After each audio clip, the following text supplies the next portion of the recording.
It's time I went back and joined everyone in the small salon.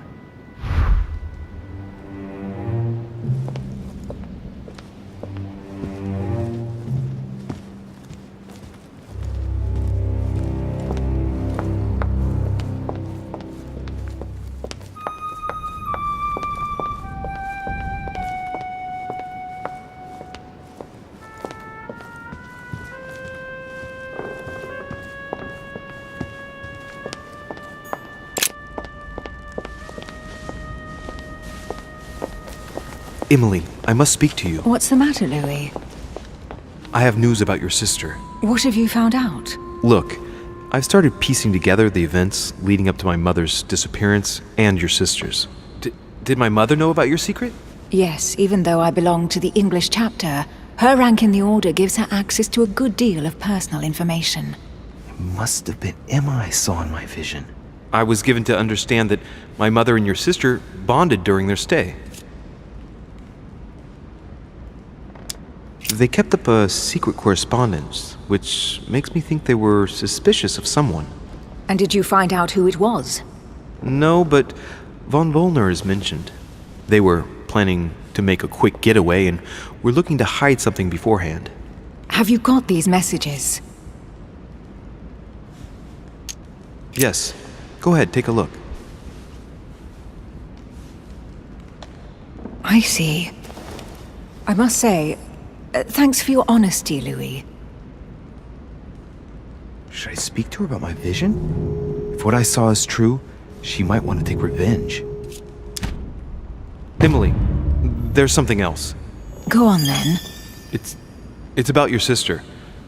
I don't know what happened exactly, but it's possible that my mother had a go at her. I know, Louis. I found out that same evening. Well, thanks for not trying to hide it. What? Why didn't you tell me? I didn't know if I could trust you. Now I know I can. It seems that your mother tricked Emma. She apparently asked her to hide an important book so that even she wouldn't know where it was. And then she shot her like a dog to make sure no one would ever find it again.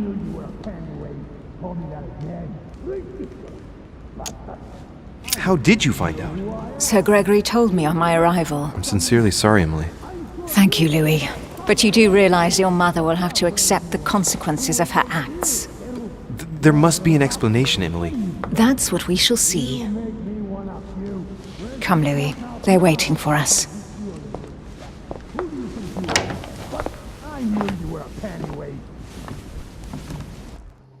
You will pay dearly, Peru. I'm sure you were involved somewhere along the line. That's right. Pretend you don't know. One piece of advice. Don't travel through France on your way back, or it'll cost you dearly. Calm now, my friends. Let's calm down. Everyone seems to be a little unnecessarily heated. Don't forget where you are, please. What's going on here exactly? Sir Gregory called us together to introduce the last guest. But hardly had we arrived when he set upon Monsieur Peru. And who is this charming character? Manuel Godoy, the Duke of La Alcudia. He's the head of the Spanish government, Monsieur de Richet. He's the one who, in practice, controls Spain. How could you dare do such a thing? Dios mío, you are all out of your minds! Really, Duke Manuel? What made you kick up such a fuss? What? Have you not heard? Well, let me inform you that yesterday morning at 10:22 a.m. precisely, in the middle of the Place de la Révolution in Paris, by decree of the National Convention which Monsieur Peru works for, King Louis was guillotined. What? Oh, no. The King of France is dead, gentlemen. Our monarchies are in danger. I have said it before. How dare they? Oh, dear. Oh, as if Gracious. Friends, let us calm down. Don't pretend to be surprised. He got a fair trial. Ridiculous! Bastard! He was sentenced to death by 361 votes to 360. You beheaded a king for one vote! Is that your democracy? What an obnoxious act. Until this, anything was possible. This political coup will have grave consequences. France, is lost. Gentlemen, please, let us take a step back a moment. In the name of holiness, he was the highest representative of God in France, Emily. Gentlemen, Duchess, we're all among people of reputable company here. We should be able to manage the conflicts of our nations in a respectful and orderly manner. I fully agree with you, sir. But That's enough, sir. with whom do I have the pleasure of speaking? Louis Maras de Richer.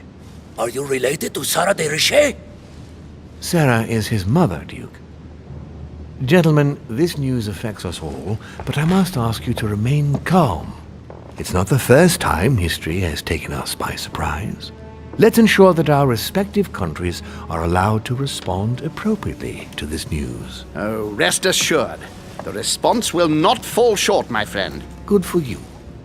Well, Your Grace, here I was preparing to introduce you as is proper, and you've beaten me to it. I'm delighted that we are all together at last. Our meeting will therefore be able to kick off shortly. I have just a few more little preparations to take care of before you all find out the reason for your presence here. In the meantime, I shall leave you to get to know one another. When you hear the bell, please proceed to the conclave room on my left, behind that door. I'll see you later.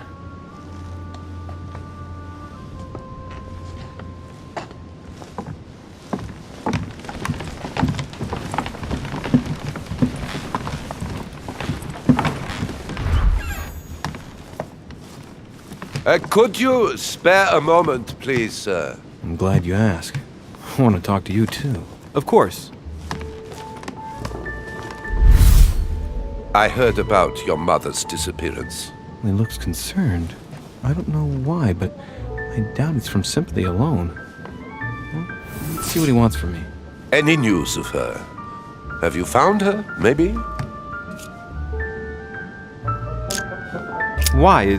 Is there something you particularly wanted from her? No, not specially. My questions made him feel uneasy, but he's keeping his emotions under control. Your mother and I used to often speak together. I have rarely met someone so learned. To tell you the truth, I was about to make a deal with her. Did she tell you about our arrangement? Of course she did. Perfect. I'm glad to know it. So, how should we proceed then? What do you mean? Oh, come, sir. No point pretending. You know. You obviously have no idea what I'm talking about, do you? You might have come across some old books in her belongings, perhaps?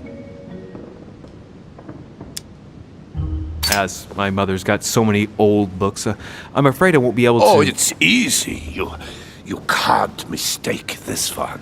It's an ancient grimoire, composed of 7 parts. Each one is closed under lock and key. It was made in such a way that if someone tried to tamper with it, the sheets would be permanently tarnished. If you find it, you mustn't tamper with it. You see? That's unusual.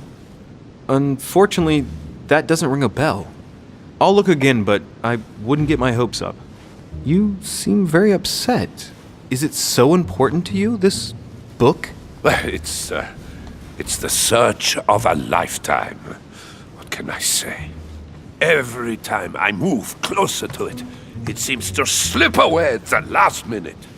I was very surprised to learn that your mother had it in her possession. I thought it was with a certain von Borchet in Paris. Do you know him? Indeed. One of your close friends? No, not really, but we were close once. Precisely over the case that concerns us now, because he claimed to have the book I'm looking for. Another dishonest person. What can you say? Can't trust anyone these days, huh? No, you can't. I hope I've been able to satisfy your curiosity, Mr. von Wollner, and that you succeed in finding what you're looking for. Oh, and so do I. And now, what if you told me who you really are working for, instead of keeping up this pretense? I beg your pardon? We both know what you're looking for, von Volner. You're the one who von Burchert was planning to sell it to. For centuries, all those who have come into contact with the Al-Azif have bitterly regretted it, Monsieur de Richet. You are playing a dangerous game.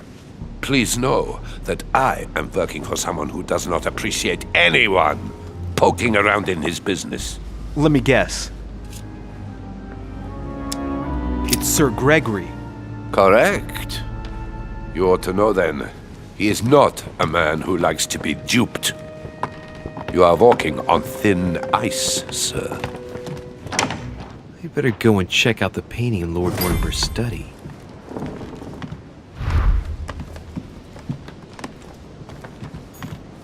I have no space left. I'll retrieve it later.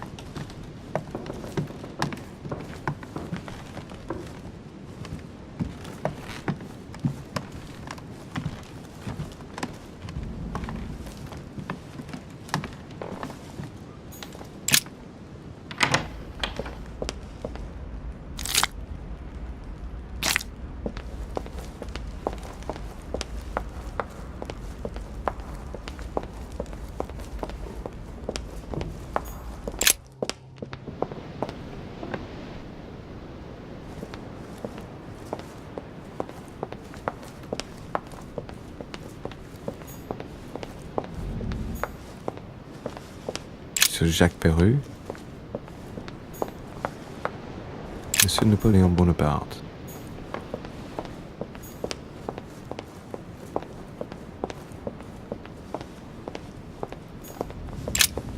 What do you want, Louis? What do you think of our last guest? Well, I never thought I would get the chance to meet that Hispanic Casanova in the flesh. His reputation is well known. The gentleman collects lovers, including, would you believe it, the Queen of Spain. The Queen of Spain likes to indiscreetly say, the King, Godoy, and myself make up the Holy Trinity. The people have appropriately renamed them the Goat, the Ruffian, and the Whore. I didn't see you being a mudslinger in your idle hours, I must say.